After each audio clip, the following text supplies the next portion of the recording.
So here's our rubric. Hopefully you can see it well enough. I'll zoom in as we go through. So row 1, remember we said was 20% of the grade. And I also have information in 2019, the average score out of the 1 point was 0.96. So almost everyone got this point. It's the point or not the point. You can't get partial points because people were able to submit some sort of video and explain what it did. Scoring criteria, the video demonstrates the running of at least one feature of the program, and the response identifies the purpose of the program, okay, what it's supposed to do. There's different decision rules. This one's pretty straightforward. You actually don't have to have the program work. It says response earns the point if the illustrated feature runs, even if it does not function as intended. So you need a video and you need to describe its purpose. That's basically it, what it does, you're good.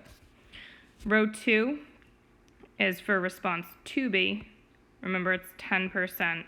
And this one was not so good. So on average, people got a 0.4 on this. So less people got a point than didn't get a point. So this one, you're describing or outlining the steps used in the incremental and iterative development process to create the entire program. So remember, you're talking about step-by-step how you made the program, and then where did you have to go back and fix things or add things because you felt like you could make the program better. You can read more about this. As I said, I have the document up there. I'm actually going to come back to this one after I do row 3. So what I saw from the samples I read was actually that row 3 got in the way of row 2. Row 3's score was not great either. It was 0.59. And this one, you're specifically identifying at least 2 program development difficulties or opportunities. So 2 spots where either you went back and fixed something, like this wasn't working, so I had to do this to fix it, or after I made my program, I realized I should add this to make it better. So you need at least 2 of those described. If you do a good job at talking about like going back and forth and fixing things, you will kind of have covered this iterative piece of it because you're talking about in your difficulties or opportunities going back and working, making it, going back and fixing it. A lot of people that I read just talked about their difficulties. They didn't make any attempt to try to talk about this incremental piece, like I did this and I did that. They got so focused on row 3 that they kind of missed row 2. You do also have to describe how your difficulties or opportunities are resolved or incorporated. Difficulties resolved, right? Opportunities incorporated. What did you add to your program? The next point, row 4, we're moving on to response 2C. So here, the average score was actually 0.95. So most people got this, and that's because with this one, all you need to do is pick a part of your code, and it has to be an algorithm. And an algorithm, as long as it's multiple lines of code, is probably going to be any multiple lines of code is going to be an algorithm because it's just, a sequence or an if-then statement or a function. Like as long as it's doing something in the program, it's going to count as an algorithm. So usually do not award a point if it's a single instruction.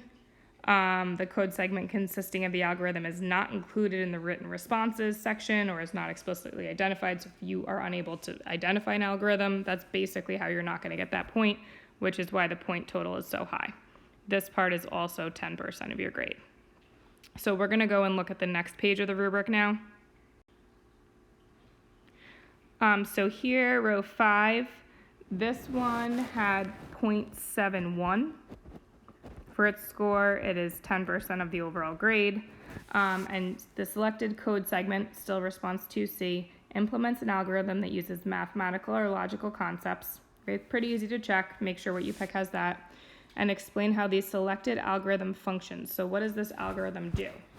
Lastly, and this is the piece, this score is okay, it's 0.71, but not great. A lot of people forget to do this. So not only are you saying what does this piece of the code do, you're saying how does it help the whole program run? So you're connecting it to the overall purpose or what the program does.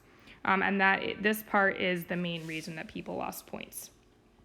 So moving down to the next one, row 6, the average score on this was 0.41. So this was another one, and I talked about this in the beginning when we were looking at directions.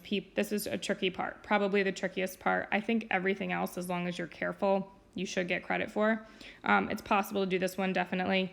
So the selected code segment implements an algorithm that includes at least 2 or more algorithms. So this big algorithm that you pick, if you want to get credit for row 6, maybe it's a function that has 2 other functions called in it. Maybe it's a function, usually it ends up being a function, kind of is the safest thing to do, that has an if-then clause, and it also has a separate sequence of events, that go into it. So there's like multiple things going on that you could say, well, there's 2 algorithms inside of my big algorithm. Now, once you identify this, at least one of the included algorithms uses mathematical or logical concepts, so one of those 2 sub-algorithms, and then you have to explain how one of the included algorithms functions independently. So if you have a function, for example, within another function, you can say this sub-function, this function inside my function does this. You have to make sure you describe that. So there's a lot there. It's definitely doable. This one, when you think about writing your program, is probably the piece where you're going to have to maybe add something to your program to fit those qualities. What you come up with at first might not be complex enough. I think there's a lot of little things you can add to a program that could make this happen, though. So let's look at the last 2 rows. So these are both for 2D. Remember, these are each 15%. Rounding off our totals. And for this one, row 7, applying abstraction, the average score was 0.76. I just want to say one more time, you can only get a 0 or a 1, so really this is like representing how many people got 0s and how many people got 1s with this 0.76. You can't get a partial point on this. So this one, selected code segment, is a student-developed abstraction. Now, for an abstraction, the following are examples of abstractions: procedures, which is just another word for functions; parameters, you could talk about a parameter you have in a function; you can talk about a list. This one would be a little tricky, and we didn't really, I think the last 2 are going to be kind of tricky for you to do, okay, because you'd have to create those. It has to be a student-developed abstraction. So in App Lab, you can't use an event handler for this. You have to make like your own function, because an event handler is something that was already there. So the vast majority of samples I looked at that got credit for this, they just picked a function they made. What's different here than your algorithm could also be a function, is what you're going to end up writing about it. But here and it can be the same piece. You could pick something that you picked for the other part. But really, in response, 2D is where you're going to kind of talk differently about what you pick for your abstraction. So the whole idea of 2D, average score was 0.58, is that you're explaining how the selected abstraction manages the complexity of the program. So whatever you pick, let's say it's a function, maybe you have those lines of code you need to use in multiple places. So by making the function, you're managing the complexity by just making the program shorter, having the code in one spot. Or maybe your function is just a lot of stuff that you don't want to see in another algorithm, so you're taking it and putting it somewhere else so it's easier to read your code. That's another way to manage complexity.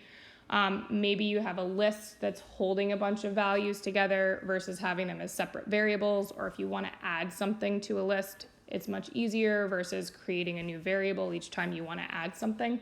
So that's also managing complexity with a list. But the key to this one is just talking about managing complexity. Okay. Now here, if on row 7 you didn't pick something that you made, you can still get the point for row 8. So if you can explain managing complexity for whatever you picked, even if it wasn't your own, you will get the point for row 8. So that's basically going over the rubric.